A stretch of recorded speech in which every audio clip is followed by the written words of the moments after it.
নমস্কার বন্ধুরা, তথ্যমিত্র ইউটিউব চ্যানেলের পক্ষ থেকে আপনাদের সবাইকে স্বাগত। আজকে এই ভিডিওতে আমরা আলোচনা করব ত্রিপুরার অত্যন্ত গুরুত্বপূর্ণ একটি খবর সম্পর্কে, এবং যেটি হচ্ছে ত্রিপুরা সরকার ধাক্কা খেল ত্রিপুরা হাইকোর্টের কাছে, অর্থাৎ ত্রিপুরা উচ্চ আদালতের কাছে কিন্তু আবার ধাক্কা খেল। এবং অত্যন্ত গুরুত্বপূর্ণ একটি খবর রয়েছে ত্রিপুরায় কর্মী সংক্রান্ত, অর্থাৎ ত্রিপুরাতে যে সমস্ত কর্মচারী রয়েছেন সেই কর্মচারী সংক্রান্ত নতুন খবর রয়েছে, যেখানে ঐতিহাসিক রায় দিল উচ্চ আদালত, যেখানে কর্মচারী বনাম সরকার, অর্থাৎ কর্মচারী একদিকে এবং অন্যদিকে সরকার। এবং অবশেষে ত্রিপুরা হাইকোর্ট ঐতিহাসিক রায় দিল যে 9% সুদ সমেত টাকা কিন্তু ফেরত দিতে হবে। তার সাথে সাথে বেতন বৃদ্ধি হতে চলেছে, কর্মীদের নিয়মিতকরণ এবং স্থির বেতনে চাকরি কিন্তু বাতিল, অর্থাৎ স্থির বেতনে অর্থাৎ ফিক্সড পে যে সমস্ত নিয়োগ, সেই নিয়োগ কিন্তু বাতিল। এই রকমই ঐতিহাসিক রায় দিল ত্রিপুরা হাইকোর্ট। অত্যন্ত গুরুত্বপূর্ণ একটি খবর রয়েছে, সম্পূর্ণভাবে দেখুন। প্রত্যেকটি তথ্য সম্পর্কে আলোচনা করব, এবং ত্রিপুরার এই ধরনের নিয়মিত খবরগুলি পেতে হলে তথ্যমিত্র চ্যানেলটি সাবস্ক্রাইব করে রাখুন। তো দেখুন, ত্রিপুরাতে যে অত্যন্ত গুরুত্বপূর্ণ খবরটি রয়েছে, এবং সেটি হলো স্থির বেতনে চাকরি বাতিল, অর্থাৎ ত্রিপুরাতে যে স্থির বেতনে চাকরি প্রদান সেটা কিন্তু অবশেষে বাতিল হয়ে গেল। এরিয়ার সহ সমস্ত টাকা কিন্তু ফিরিয়ে দিতে নির্দেশ দিয়েছে ত্রিপুরা হাইকোর্ট, অর্থাৎ ত্রিপুরা হাইকোর্টের এটা একটা ঐতিহাসিক রায়, যেখানে ত্রিপুরায় কর্মচারীদের স্বার্থে, যেখানে একদিকে ত্রিপুরা সরকার আর অন্যদিকে ত্রিপুরার কর্মচারী, এবং ত্রিপুরার কর্মচারীদের স্বার্থেই ত্রিপুরা হাইকোর্ট অবশেষে একটি ঐতিহাসিক রায় ঘোষণা করল যে স্থির বেতনে চাকরি প্রদান করা যাবে না। চাকরির প্রথম দিন থেকেই রেগুলার পে স্কেলে কিন্তু বেতন দিতে হবে।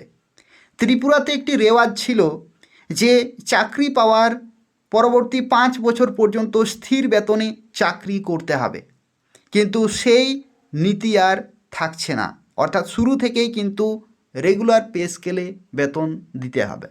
সম্পূর্ণভাবে দেখুন, অনেক কিছু নতুন নতুন খবর রয়েছে, সেই সম্পর্কে আলোচনা করব।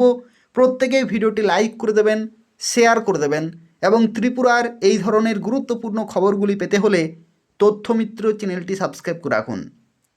তো দেখুন, উচ্চ আদালতের অভূতপূর্ব রায়ে বিপাকে সরকার। দীর্ঘ 2.5 দশক আগে এই রাজ্যে যে ধারা চালু হয়েছিল তা এদিন কার্যত বাতিল করে দিয়েছে উচ্চ আদালত। কর্মচারী নিয়োগের ক্ষেত্রে সরকার এক নতুন ফর্মুলা নিয়েছিল, নিয়মিত বেতনক্রমে 5 বছর স্থির বেতনে চাকরি করতে হবে।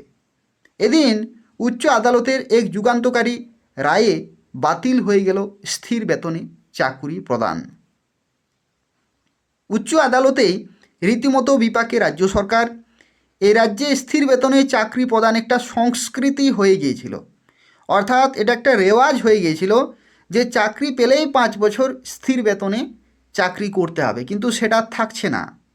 কারণ কোনো রাজ্যেই এরকম কোনো নিয়ম নেই যে কর্মচারীদের সাথে সরকারের দর কষাকষি হবে।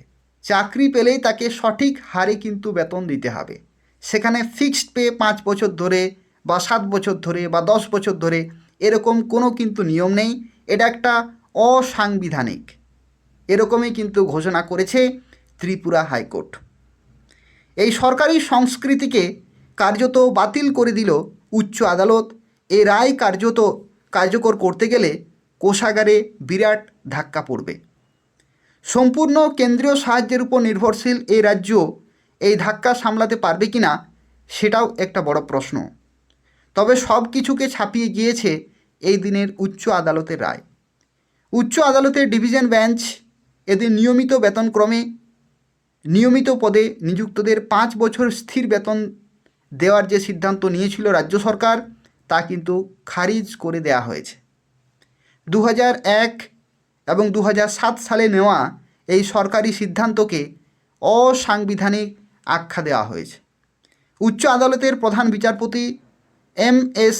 রামচন্দ্র রাও এবং বিচারপতি বিশ্বজিৎ পালিতের ডিভিশন বেঞ্চ নির্দেশ দিয়েছে রিট আবেদনকারী স্নাতকোত্তর এবং স্নাতক শিক্ষকদের নিযুক্তির প্রথম দিন থেকে নিয়মিত বেতনক্রম কিন্তু প্রদান করতে হবে।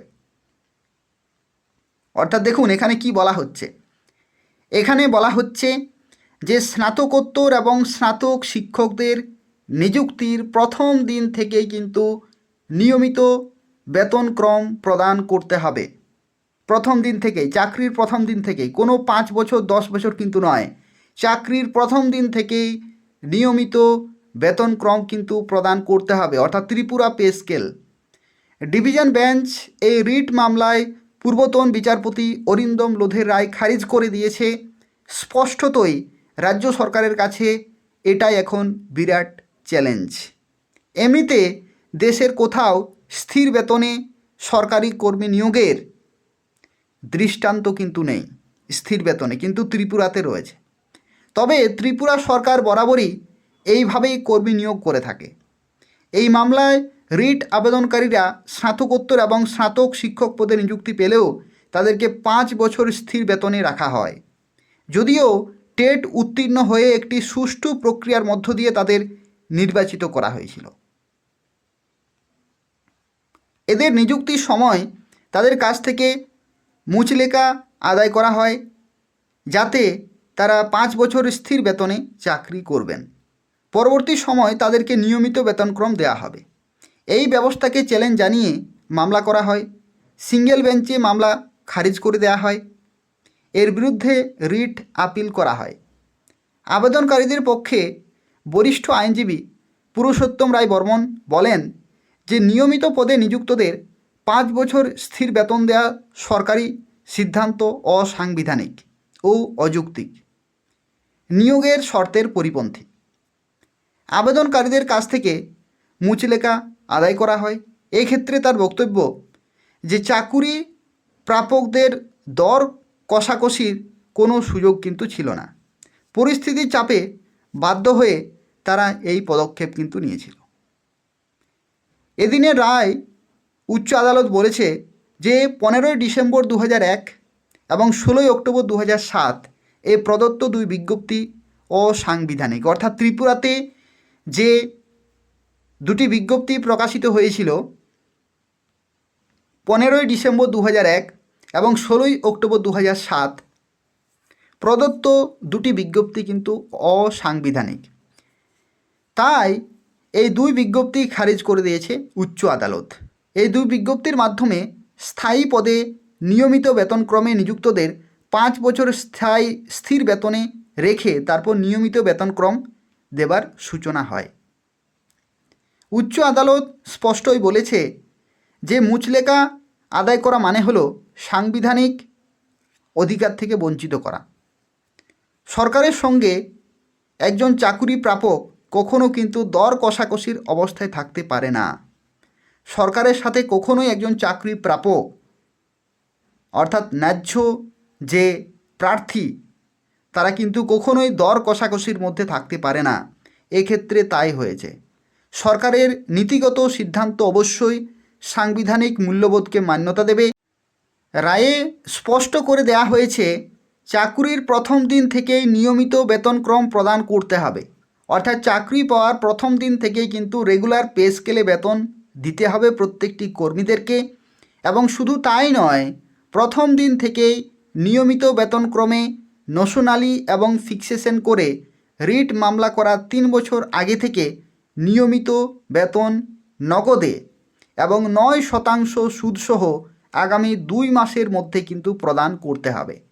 অর্থাৎ এরিয়ার সহ, অর্থাৎ যে টাকা আগে তারা পেত সেই টাকা সমেত 9% সুদসহ টাকা কিন্তু আগামী 2 মাসের মধ্যে তাদের প্রত্যেককেই কিন্তু ফেরত দিতে হবে। এটা সত্যি একটি ঐতিহাসিক রায়।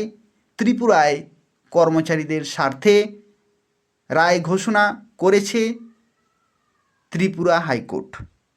পাশাপাশি প্রত্যেক আবেদনকারীকে 2,000 টাকা করে মামলার খরচ বাবদ রাজ্য সরকারকে কিন্তু দিতে হবে। ঠিক আছে, এটা অনেক বড় একটা ধাক্কা কিন্তু ত্রিপুরা সরকারের ত্রিপুরা হাইকোর্টের কাছে। উচ্চ আদালতের এদিনের রায়ের ফলে 2.5 দশক ধরে চালু নিয়মিত বেতনক্রমে চাকরি প্রাপকদের 5 বছর স্থির বেতনে রাখার ব্যবস্থা বাতিল হয়েছে। এই রায়ের সুদূর প্রসারী প্রভাব পড়বে বলাই কিন্তু বাহুল্য। এই রায়ের ফলে উপকৃত হবেন সবাই।